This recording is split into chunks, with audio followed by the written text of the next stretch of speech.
Parce que finalement, la délivrance, la vraie, personne n'en veut vraiment. Parce que la délivrance, la vraie, va nous déstabiliser complètement. Elle va faire tomber toutes les normes, tous les acquis, matériels, spirituels. Tout va s'effondrer. La délivrance, c'est pas seulement le fait que ça y est, le Mashiach vient, il apporte la paix, il apporte le bonheur, il apporte l'unité. Le Mashiach sera avant tout un très grand déstabilisateur qui va faire tomber toutes les tours, comme le dit le Zohar. Les tours, ça fait allusion à tous les acquis construits sur des siècles. Les acquis matériels, moraux, spirituels. Tout va s'effondrer, toutes les tours vont tomber, disent nos maîtres dans le Zohar. Tout va s'effondrer. Et dans son subconscient profond, chacun sent que le Mashiach, c'est pas quelqu'un de recommandable. C'est pas quelqu'un qu'on a envie de voir. On en parle, mais on n'a pas envie de le voir. Ou ce qu'on aurait envie de voir, c'est le Mashiach que chacun s'est inventé pour satisfaire ses fantasmes et ses rêves. Mais le vrai Mashiach, le grand déstabilisateur, celui qui fera tomber toutes les tours, celui-là, personne ne veut le voir.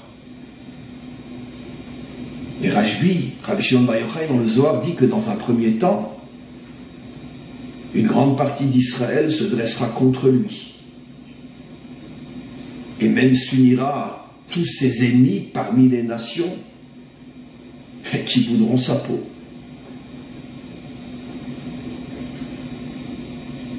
Peut-être pas pour les mêmes raisons. Mais malgré tout, le Mashiach sera en danger, terriblement en danger. Il sera seul. Il sera accusé des pires choses. Il n'aura pas la force avec lui, il n'aura pas l'argent avec lui, car l'argent va toujours du côté du judaïsme galoutique. Les grands donateurs, les grands dons vont toujours vers la Torah galoutique, vers la Torah de l'exil. Jamais, presque jamais vers la Torah de la délivrance. Et donc il n'aura pas de moyens financiers. Il n'aura pas la force, le nombre avec lui. Comment va-t-il s'en sortir? Comment est-ce possible? C'est entre autres ce à quoi fait allusion Hachem lorsqu'il montre à Moshe, comme je l'ai expliqué dans un cours cette semaine, lorsqu'il montre à Moshe le buisson qui brûle mais qui ne se consume pas.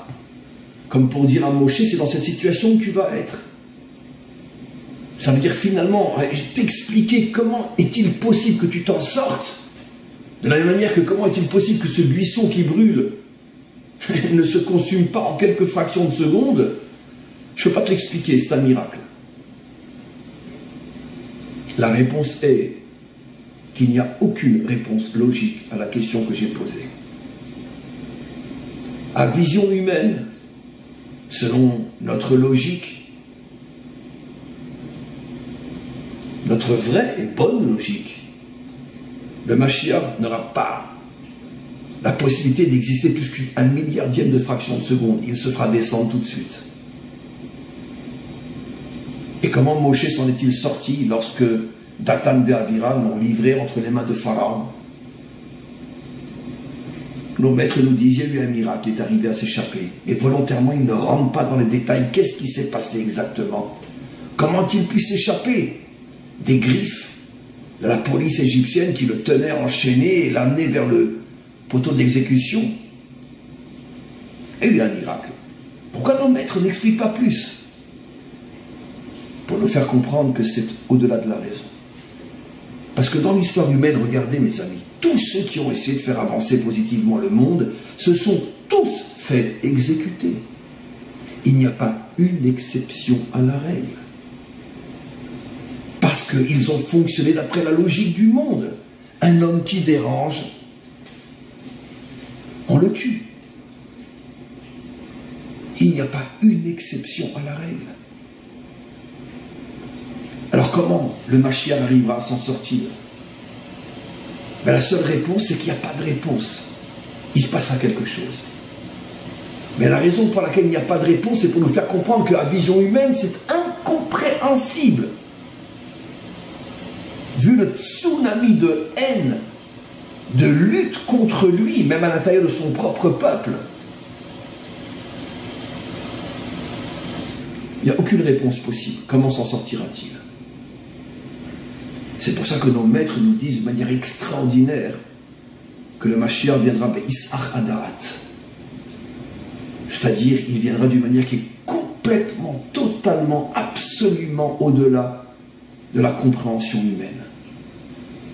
Personne n'arrivera à comprendre, mais comment il a échappé à ces millions, à ces centaines de millions de tentatives d'assassinat? Mais comment a-t-il pu échapper? Il était comme un buisson qu'on a recouvert d'essence, auquel on a mis le feu et il ne s'est pas consumé. Mais comment c'est possible? Il n'y aura pas de réponse. C'est important de savoir et de comprendre ce que je dis. C'est important de comprendre qu'il n'y a pas de réponse. Pour bien comprendre dans quelle situation le Mashiach se trouvera. Et malgré tout, il réussira. Exactement comme Moshe. Les menteurs s'enferment dans des catégories pour être tranquilles et qu'on leur fiche la paix. L'homme de vérité s'exclut des catégories. Il est roi, il a la malchoute. Mais d'un autre côté, il doit subir énormément de critiques et de pression. C'est pour ça que nos maîtres nous disent que jamais dans toute l'histoire de notre peuple, il y a eu un homme qui a été autant critiqué, autant haï, autant poursuivi que le roi David. Parce que c'était un vrai roi. Il représentait tout le monde en refusant de s'enfermer dans aucune catégorie. C'est ça le roi David. Je dis toujours en plaisantant, mais je ressens tellement ce que je dis. On attend le Mashiach. Mais en vérité, mes amis, on ne l'attend pas.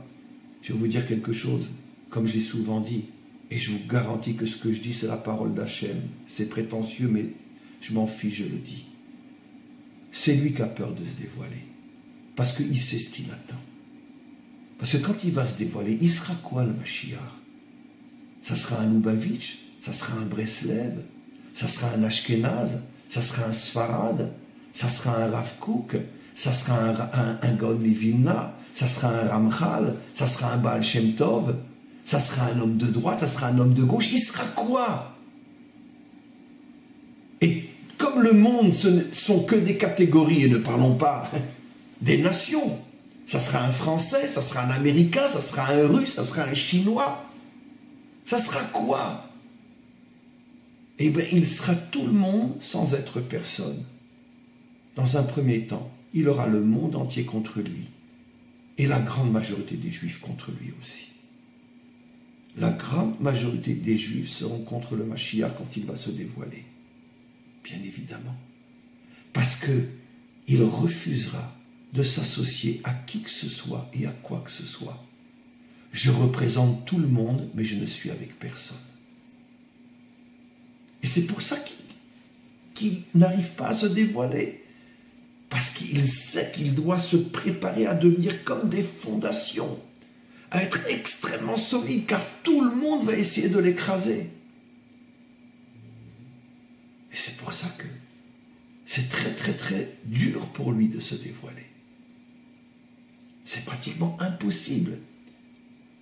Si Dieu ne l'aide pas, même Mashiach qu'il est, il n'aura pas la force de tenir tous les complots mondiaux qui vont s'abattre contre lui en commençant par son propre peuple.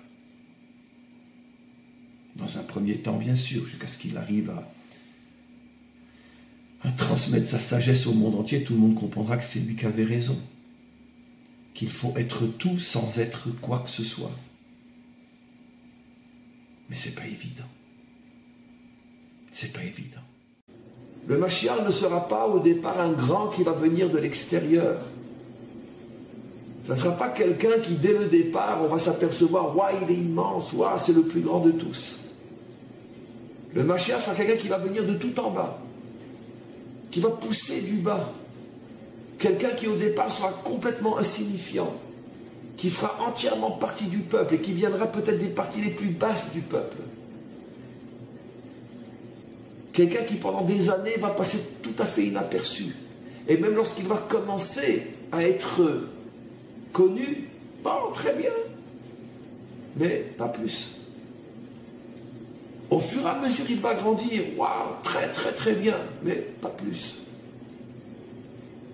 Jusqu'au jour où finalement tout le monde se rendra compte que c'était lui.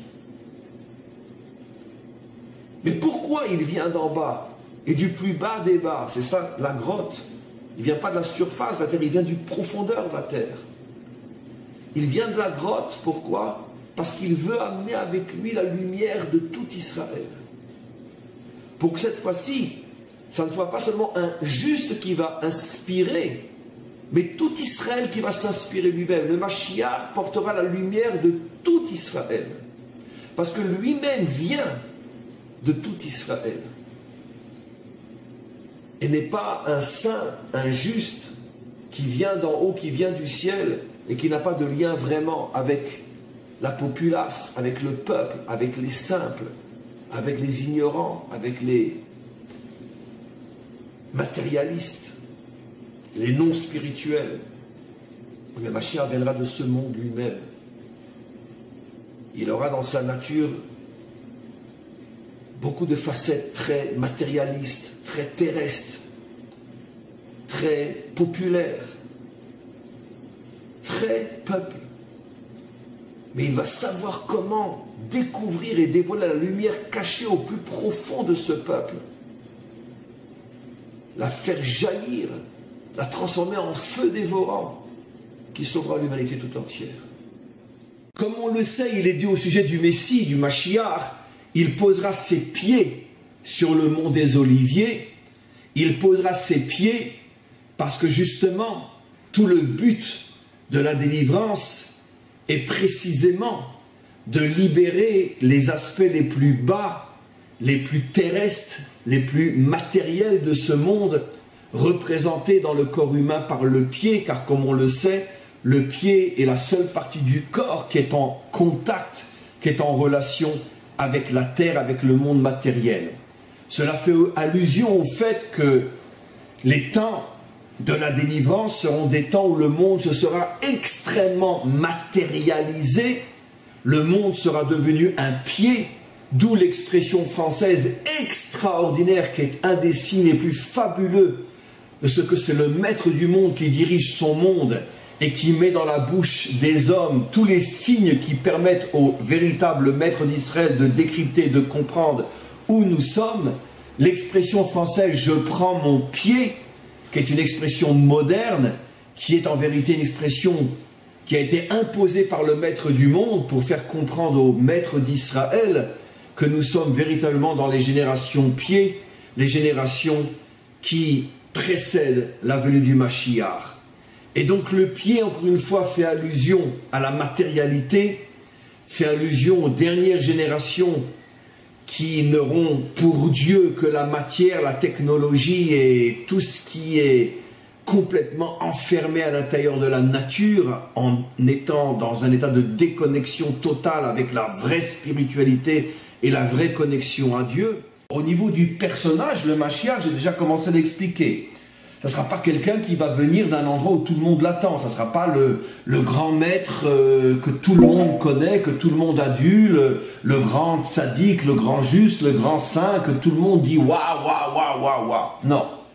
Ça sera quelqu'un sans doute de grand, mais pas forcément reconnu, pas du tout reconnu par la majorité et pas du tout adulé par la majorité et pas quelqu'un qui, encore une fois, est considéré comme le juste de la génération, dans un premier temps. Maintenant, ça c'est au niveau du personnage. Maintenant, nos maîtres vont beaucoup plus loin. Le Hachem lui-même cachera au Mashiach lui-même. Pendant des décennies, il lui cachera qu'il est le Mashiach, il ne le saura même pas. Juste Au moment où Hachem comprendra que maintenant, ça y est, le processus est irréversible, à ce moment-là, Hachem dévoilera au Mashiach qu'il est le Mashiach lui-même. Mais lui-même ne le sera pas. Pendant des décennies, il œuvrera, il fera des choses très très bien sans doute, mais pas forcément plus extraordinaires que de nombreux autres. Tout ça pour le laisser cacher. Et juste, quand Hachem sentira que ça y est, le moment est propice, à ce moment-là, il lui enverra une prophétie, un dévoilement spirituel qui lui permettra de comprendre qu'il est le Mashiach, et là, bien sûr, il agira d'une manière beaucoup plus visible. Le Mashiach sera un véritable guerrier, comme le roi David. Le Mashiach va devoir se battre, parce qu'on ne peut pas changer ce monde avec des roses et avec des sourires et avec de belles paroles. Non! Comme j'ai déjà expliqué d'une manière ironique, vous croyez que la mafia colombienne ou mexicaine et tous les dirigeants et toute la corruption de ce monde et toutes les banques et toutes les saletés qu'il y a dans ce monde vont se laisser impressionner par les sourires gentils du Mashiach? Non. Le mal ne connaît qu'un seul langage, celui de la force. C'est le seul langage qu'il connaît et c'est le seul langage qu'il respecte.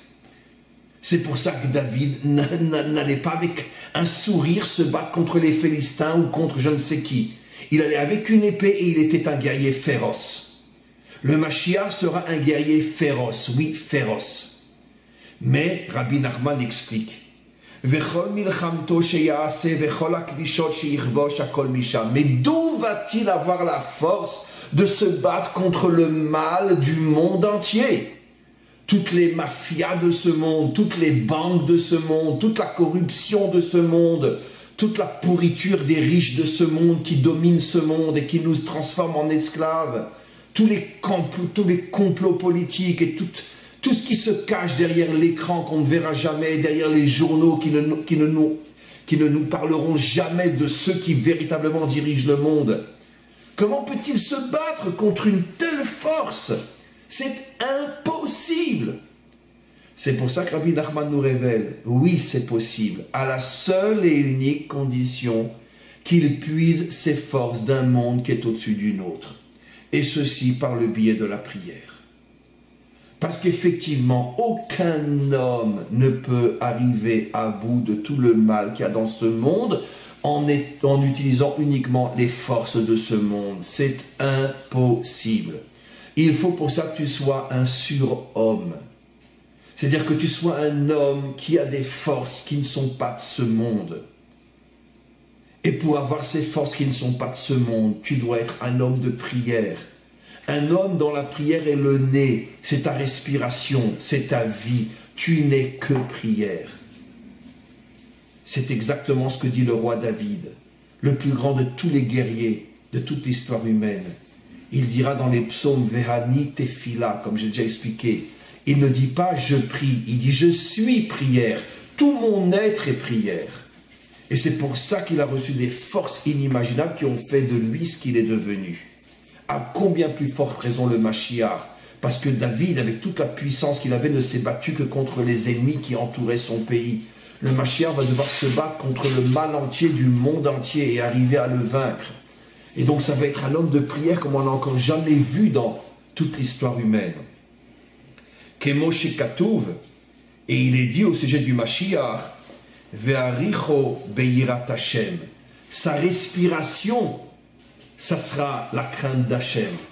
Ça veut dire qu'il aura un tel attachement à Hachem, il sera tellement connecté au maître du monde, que sa respiration transpirera sa crainte et son attachement à Hachem. Quand on verra le Mashiach, c'est comme si, j'ose dire, on voyait Hachem.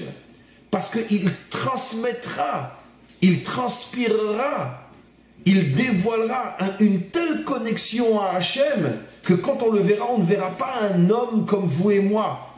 On verra l'épée d'Hachem qui agit dans ce monde contre tout le mal du monde. Vezeu bechinat chotem, Rabbi Nachman revient et explique, et c'est ça le sens du nez qui est la prière.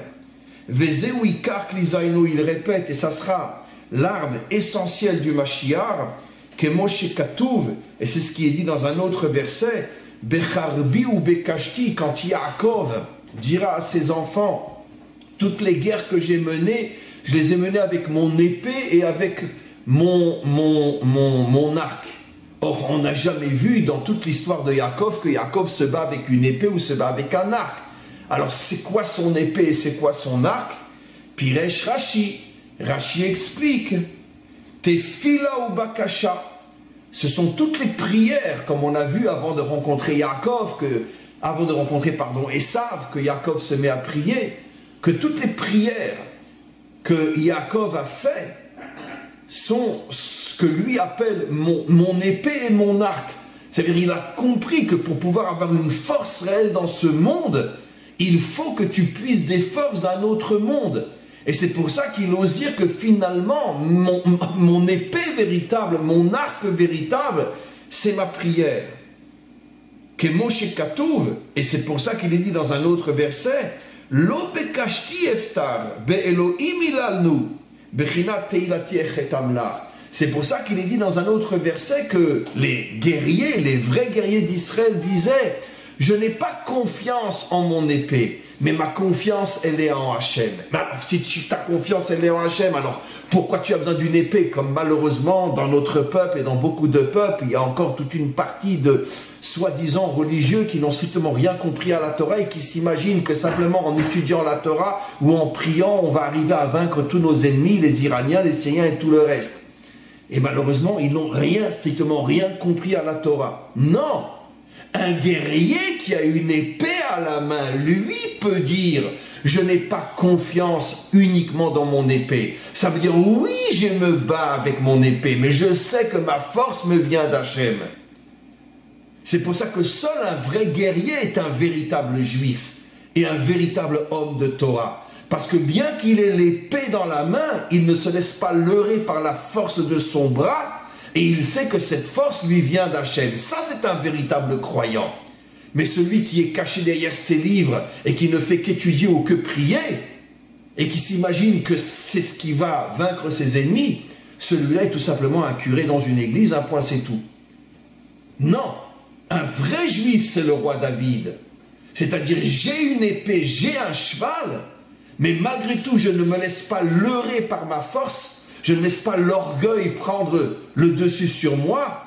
Je m'annule devant Hachem malgré la puissance de mon bras, car je sais que la puissance de mon bras n'est que la volonté d'Hachem. Et que sans Hachem, je n'aurais gagné aucune guerre. Ça, c'est le véritable homme de Torah. Ça, c'est le véritable croyant. Et c'est donc de cette manière que conclut ce premier paragraphe Rabbi Nachman, qui lo bekashti eftar, bien que j'ai une épée, enfin le mot exact c'est un arc, bien que j'ai un arc, je ne place pas ma confiance uniquement dans mon arc, Be'Elohim ilalnu, car je suis tout le temps en prière pour demander à Hachem de me donner la force, quand je me bats réellement, physiquement dans ce monde, de me donner la force de vaincre mes ennemis. Il y a deux types de kitrugim, ça veut dire deux types de forces contraires, qui empêche, et c'est pour ça que ça dure tellement de temps, qui empêche le dévoilement du Mashiach. Il y a d'abord en bas, dans ce monde, tous les intérêts politiques, économiques, financiers, tous les intérêts des méchants qui dirigent et qui dominent le monde depuis que le monde est monde. Que ce soit sur le plan de la mafia, oui, de la mafia colombienne, la mafia russe, la mafia même la mafia israélienne, peu importe. Toutes les mafias qu'il y a dans le monde qui brassent des milliards et des milliards, et c'est sûr que la vue du Mashiach, eh ben c'est la fin de toute leur activité de mafionnaire.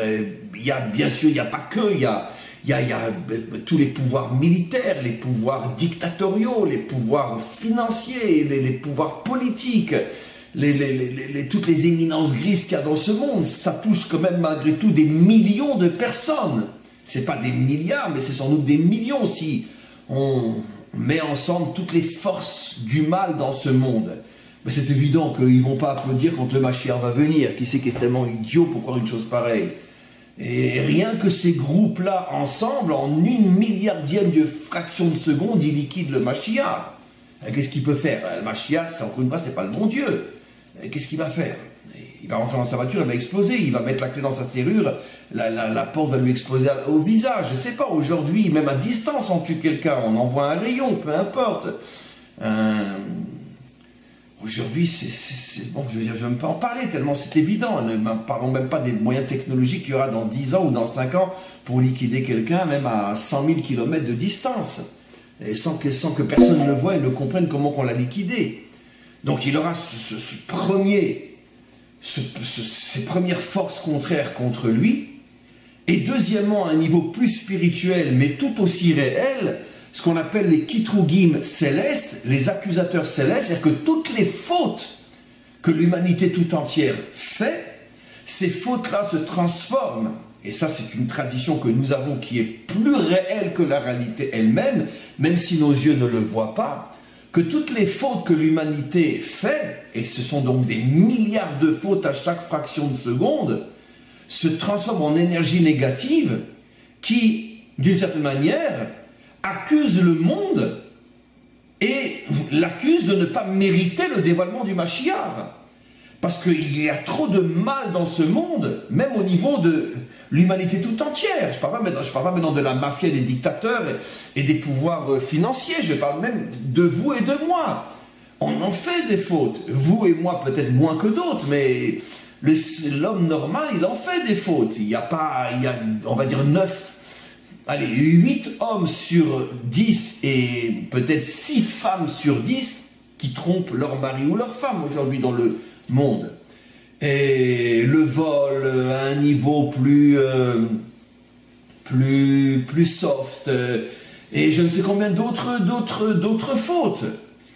Et il y a des fautes même beaucoup plus subtiles, comme la jalousie, comme la vengeance, comme la colère. Ce sont des fautes aussi. Donc si on prend l'ensemble des fautes de l'humanité, c'est des milliards et des milliards de fautes à chaque fraction de seconde.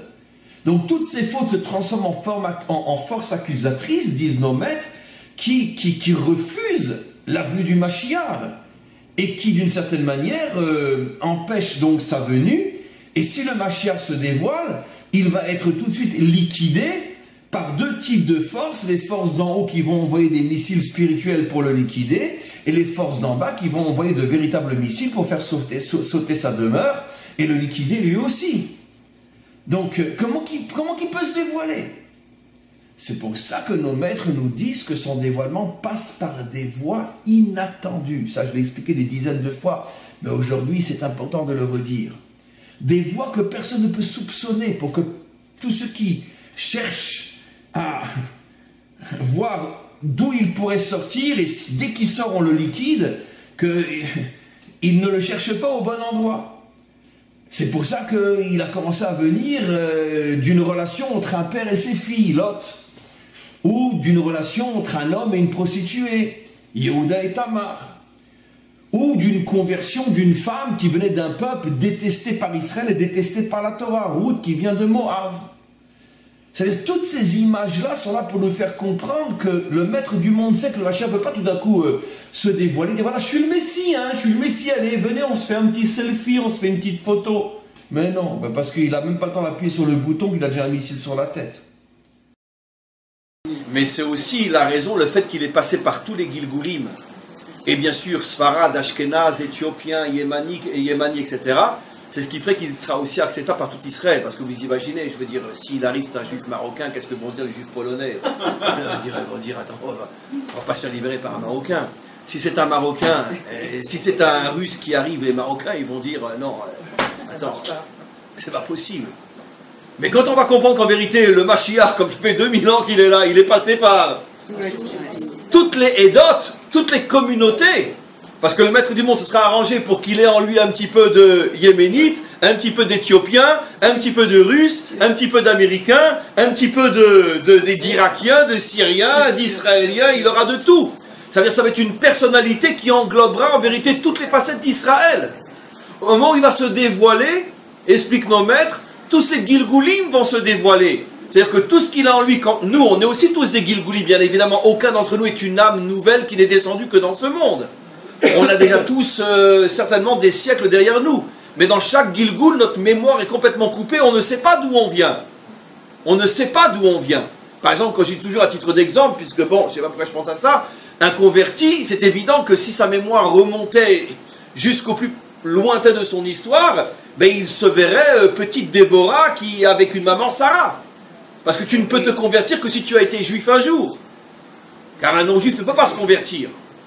Donc si tu te convertis, c'est que tu as été juif. Seulement tu as un enfant qui a été volé et qui a été rentré dans un couvent et qui a été éduqué comme un non-juif et puis qui s'est marié avec un non-juif ou une non-juive et puis après, 4-5 générations après, ben, cette âme veut revenir chez elle.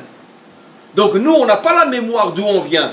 Mais le Ari Akadosh révèle que quand le Mashiach va se dévoiler, lui, dans chaque génération, ne sait pas forcément d'où il vient. Mais quand il va se dévoiler, toute sa mémoire de 2000 ans va refaire surface. Il va se rappeler tous ses Gilgulim, tous les endroits où il a vécu, où il a été, ce qui veut dire, et pourquoi? Pour lui donner justement un caractère qui englobera tout Israël. Parce que tout le monde comprend, et c'est évident, qu'un juif russe ne peut pas avoir un langage qui englobe un juif venu du Yémen ou un juif venu d'Irak. C'est évident. Tout le monde comprend qu'un juif venu d'Irak ou d'Iran ne peut pas avoir un langage qui sensibilise un juif qui vient des États-Unis ou qui vient de Russie. C'est impossible. Parce que la tradition est différente, le tempérament est différent. Donc il va falloir que Hachem nous donne quelqu'un qui a un caractère dans lequel chacun pourra se retrouver. Oh, il est sensible comme les Yémanites. Ouais, mais il parle le yiddish comme les Russes. Hein. Ouais, mais il mange le couscous comme les Marocains. Alors, tout le monde va se retrouver. On va dire, il est à nous celui-là. Le vrai, c'est savoir qui va être son âne. Ça, c'est le grand problème. Qui va être son âne? Mais je plaisante pas, mais ça serait un mérite incroyable d'être âne du Mashiach. Mais vous voyez que je plaisante? Je n'ai jamais sorti un mot de ma bouche qui n'a pas une trace quelque part dans nos textes. Pourquoi je dis ça? Pourquoi? Parce que le grand Rav Yosef, l'un des plus grands Amoras du Talmud, un des plus grands maîtres du Talmud, disait, quand le Mashiach viendra, excusez-moi, c'est pas de moi, hein, que j'ai le mérite de pouvoir m'asseoir à l'ombre du crottin de son âne. À l'ombre du crottin de son âne. Pour ça, ça va très très bon, hein. Rav Yosef disait, Alvaï, qu'on me laisse la possibilité de m'asseoir à l'ombre du crottin de son âne. Alors quand je dis qui sera son âne,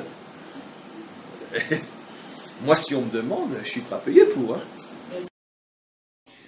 Le Mashiach sera tout, absolument tout, sauf ce que malheureusement sont tous les dirigeants, c'est-à-dire d'une certaine manière des gens qui acceptent que finalement on les considère comme des rois. C'est vrai malheureusement partout. Il y a de minuscules exceptions dans l'histoire, de vrais grands qui ont tout fait pour qu'ils ne soient pas transformés en culte de l'homme, mais c'est très très rare. Même s'ils ne cherchent pas véritablement à devenir des grands, respectés, honorés, gourous et tout ce que vous voulez, malheureusement, même s'ils ne le cherchent pas, ils n'empêchent pas non plus que ça se produise. On le voit malheureusement dans toutes les générations, jusqu'en dans notre génération, combien de grands ont été transformés en demi-dieux ou en messie ou je ne sais quoi, et n'ont pas vraiment agi pour empêcher que cela se passe. Le seul qui fera tout pour être transparent, pour être invisible, parce que son seul et unique but sera de dévoiler le maître du monde comme roi de ce monde. Il sera transparent, il sera invisible, alors que ce sera le plus puissant de tous les hommes qui auront vécu depuis la création du monde, puisque c'est lui qui va amener la réparation du monde, c'est lui qui va amener la délivrance. Et malgré tout, il sera absent. Et je vous le dis, et on le verra, le Mashiach sera tout sauf un crétin qui s'assoit sur un trône avec une couronne sur la tête et que tout le monde vient et lui dise « Messie, Messie, Messie, Messie ». Il dira « Mais non, mais non, mais non, c'est pas moi, c'est lui ». Il sera entièrement transparent. Il se battra de toutes ses forces pour qu'on n'en fasse pas un nouveau rabbi, un nouveau gourou, un nouveau demi-dieu ou comme chez beaucoup, le fils de Dieu. Il fera tout pour se battre contre ça. Il ne laissera pas les hommes le transformer en modèle devant lequel tout le monde se prosterne. Comme c'est malheureusement le cas de pratiquement tous les grands dans toutes les générations et malheureusement chez nous aussi, même dans le monde des gens bien. Ils sont transformés en demi-dieux. Lui empêchera ça. Parce que lui, encore une fois, je me répète, n'a qu'un seul et unique but, que le Créateur devienne le roi de ce monde. Le roi, c'est lui, c'est pas moi. Moi, je ne suis qu'un instrument, dira-t-il. Je ne suis qu'un instrument, fichez-moi la paix, arrêtez d'honorer le marteau, la scie, le clou, comme je donne toujours cet exemple. Dites merci à celui qui a réparé le monde, c'est pas moi, moi je ne suis qu'un marteau, je ne suis qu'un ustensile dans ses mains. Honorez le maître du monde. Et c'est pour ça que, enfin, au moment de la délivrance, Bayom Aoui Hashem Echad, Ushmo Echad, il sera un et son nom sera un. On ne parlera plus d'homme, on ne parlera que de lui, que de Hachem. On dira plus le rabbi un tel, le tzaddik un tel, le si un tel, il n'y aura que Hachem. Et c'est pour ça que malheureusement, malgré tous les grands que nous avons eus jusqu'à aujourd'hui, aucun n'est arrivé à amener la délivrance, parce que personne n'est arrivé à être ce point transparent que finalement c'est plus lui qu'on voit, c'est le maître du monde.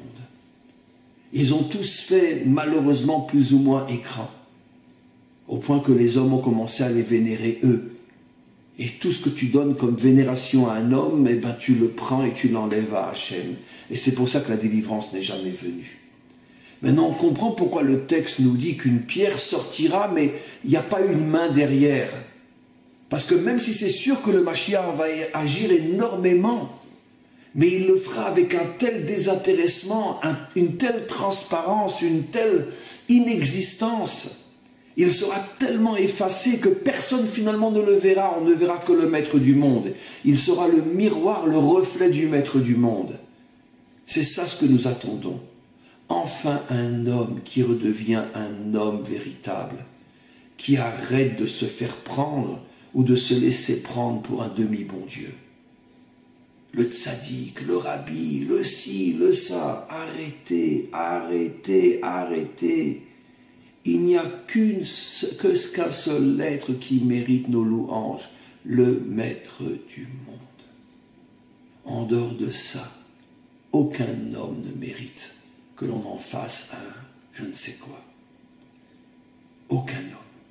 Et le premier qui nous enseignera ça sera le Mashiach.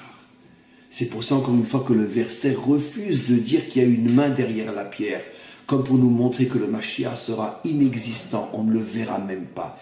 Il fera tout et on ne verra rien. Et je vous assure qu'une fois qu'il aura terminé de reconstruire le monde et que enfin Hachem sera reconnu roi par tous les peuples, le Mashiach disparaîtra comme s'il n'avait jamais existé. Tout le monde le cherchera, où il est, où il est, où il est. Il disparaîtra. Pour ne pas s'interposer entre le monde et Hachem, comme malheureusement l'ont fait consciemment ou non pratiquement tous les dirigeants, même spirituels de toute l'histoire du monde, et malheureusement dans notre peuple aussi. Les dirigeants spirituels d'Israël, qu'ils soient des maîtres, qu'ils soient même des prophètes, brillent et construisent notre peuple et notre histoire essentiellement par la parole, par l'enseignement. Ce sont des gens qui étudient. En ce qui concerne les prophètes, des gens qui ont des révélations, mais qui sont au départ bien sûr des grands maîtres, et qui vont transmettre des enseignements, soit des enseignements de maîtres, soit une transmission prophétique.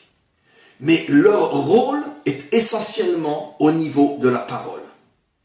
Le Messie, c'est tout, absolument tout, fondamentalement tout le contraire. Le Messie n'est pas un parleur, le Messie n'est pas un maître, le Messie n'est pas un prophète.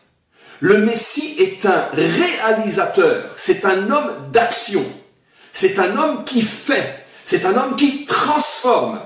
C'est un homme au sujet duquel on pourra dire qu'il est le Messie après qu'il aura terminé ou pratiquement terminé son travail. Changer le monde. Je le dis avec force parce qu'il est temps une fois pour toutes que l'on arrête ce charlatanisme, cette fumisterie de n'importe quel crétin qui a un petit peu étudié la Kabbalah, on va le prendre pour le Messie, ou pire encore, il va dire de lui-même qu'il est le Messie. Le Messie ne se fera pas reconnaître ni par ce qu'il dévoilera, ni par ses enseignements, ni même par des enseignements fabuleux. Le Messie se fera reconnaître par une action concrète dans le monde, dans l'histoire, dans le domaine de la politique, dans le domaine social, dans le domaine économique, dans le domaine des peuples et des nations. Il amènera la paix dans le monde, il amènera l'unité dans le monde. Il chassera et détruira tout ce qu'il y a de mal et de mauvais dans le monde. Et après qu'il aura réalisé ce qu'il aura réalisé, alors on dira, c'était le Messie. Lui n'aura même pas besoin de révéler qu'il est le Messie. Parce que ses actions, ses réalisations seront la preuve qui feront que le monde entier dira de lui, il était, même au passé le Messie, puisque on le découvrira après que tout a été, ou presque tout, réalisé. Je répète ce que je dis. À partir du moment où un homme, aussi grand soit-il, vient et nous dit, avant d'avoir commencé à changer le monde autrement que par la parole, je parle par l'action. Dès que se lève quelqu'un, aussi grand soit-il au niveau de ses enseignements, et qui nous dit, je suis le Messie, tu es un crétin, tu es un imbécile, tu es un menteur, tu es un falsificateur, tu es un charlatan, tu n'es rien du tout. Mets-toi au travail, change le monde, et après on parlera. Mais tes enseignements, aussi beaux soient-ils, tes livres aussi profonds soient-ils, tes prophéties aussi fabuleuses soient-elles, ne font pas de toi un Messie. Je donne un exemple concret. Vous savez combien dans mes cours je parle du Ari Akadosh. Viendrait le Ari Akadosh devant moi, que je ne connais pas. Il commence à m'enseigner ce qu'il sait. C'est évident que je vais m'évanouir de bonheur et m'évanouir de stupeur et m'évanouir de ne pas pouvoir supporter la puissance de ses enseignements. Je vais tout de suite reconnaître qu'il s'agit d'un géant plus géant que les géants. Mais s'il rajoute « je suis le Messie », je lui dirai « va aux toilettes, je tire la chasse ». Pourquoi? Parce que ce n'est pas la puissance et la grandeur de tes enseignements qui font de toi un Messie. C'est ton action. Est-ce que tu as changé le monde? Est-ce que tu as pu lutter, te battre et vaincre le mal? Est-ce qu'il y a moins de méchanceté, d'horreur et de cruauté dans ce monde? Non. Alors tu es un maître, mais tu n'es pas le Messie. Tu es un maître, mais tu n'es pas le Messie. Viens devant moi Rachi, viens devant moi un prophète. Viens devant moi le plus grand des prophètes. Viens devant moi Moïse. Et Moïse me dit, je suis le Messie. Je lui dirai, je suis désolé, monsieur. Mais avec ce qui se passe dans le monde, avec ce qui s'est passé encore il y a quelques jours, en Syrie, avec ce qui se passe partout dans le monde, les horreurs, la débauche, l'idolâtrie, le mensonge, l'obscurité. Non, le Messie n'a pas encore le droit de dire qu'il est le Messie, qu'il se mette d'abord au travail et après on verra.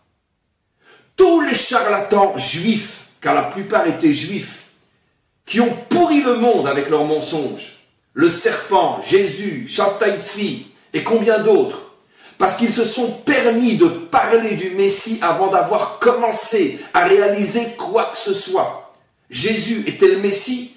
Le monde n'a jamais été aussi gravement malade, aussi méchant que depuis l'époque de Jésus. Il est le Messie. Jusqu'à quand va-t-on succomber à cette folie, à cette maladie messianique, que n'importe quel crétin qui vient et qui connaît un petit peu et qui nous impressionne par son savoir, on en fait un Messie. Ça suffit, c'est insupportable. C'est la pire des maladies jamais rencontrées dans l'histoire humaine, le Messie et le messianisme. Donc cet homme qui soi-disant se dévoile aujourd'hui à Ashdod est un charlatan une fois de plus. Il n'est pas plus le Messie que mes chaussettes le sont. C'est peut-être un homme qui sait, qui connaît, un bon enseignant, qui connaît les secrets de la Kabbalah. Mais on n'en a strictement rien à faire, parce que ce n'est pas le savoir qui nous sauvera, c'est l'action. Plus encore, supposons même que demain viendrait un homme qui ferait devant mes yeux des miracles extraordinaires. Et il me dit, je suis un envoyé de Dieu, ça ne me dérange pas, si les miracles sont apparemment authentiques. S'il rajoute le mot « je suis le Messie », je lui dis « va aux toilettes et tire la chasse ». Pourquoi? Parce que ce mot « Messie » n'a rien à voir avec la puissance de tes connaissances et la puissance de ta prophétie et la puissance de tes miracles. Le Messie est un homme d'action. On le jugera et on le révélera une fois qu'il aura pratiquement terminé le travail. Je pense que le message est clair. Je demande à tous mes amis, à tous mes élèves, à tous ceux qui ont encore un minimum d'âme en eux et un minimum d'intelligence en eux, d'arrêter d'être impressionnés par n'importe quelle crétinerie que l'on vend dans les places publiques et qui parle de je ne sais qui, de n'importe quoi et n'importe comment. Quand le Messie aura sauvé le monde, à ce moment-là, on sera en droit de dire « Il est le Messie ». Et il n'aura même pas besoin de le dire, car ça sera tellement évident vu le travail colossal qu'il aura réalisé. Alors comment on va repérer, comment on va savoir, comment on va reconnaître le vrai Messie? Le vrai Messie, il sera très différent des faux. Il ne va pas essayer de séduire avec des vitrines enguirlandées, des vitrines de Noël, des lumières partout. Non. Son langage sera le langage de la vérité. Et la vérité, ce n'est pas forcément ce qui est séduisant. Je répète, car je viens de donner la clé de la délivrance. Une vraie vérité, elle n'est pas forcément séduisante. Elle n'est pas forcément attirante. C'est pas un beau fruit que tout le monde regarde. La vraie vérité, on peut passer à côté sans même la voir. Parce que l'authenticité, ce n'est pas de l'artifice. L'authenticité n'est jamais maquillée. Elle n'est jamais parfumée. Et elle n'attire jamais, du moins dans un premier temps, elle n'attire jamais la majorité. Ça, c'est la vraie vérité. Le Mashiach sera un homme simple, qui viendra de nulle part et qui ne ressemblera à personne. Il ne viendra pas de l'élite thoraïque d'Israël. Ça ne sera pas le tzaddik que tout le monde connaissait déjà et que tout le monde attendait. Alors quand c'est que tu te dévoiles, quand c'est que tu te dévoiles. Non. Il ne viendra pas sur un cheval en or. Il viendra sur un âne. Oui, sur un âne. Dans la simplicité la plus totale. On ne saura pas d'où il vient, qui il est, à quel clan il appartient, quel est son maître, qu'est-ce qu'il est, de quoi il se réclame, quelles sont ses références. Il sera tout et rien en même temps.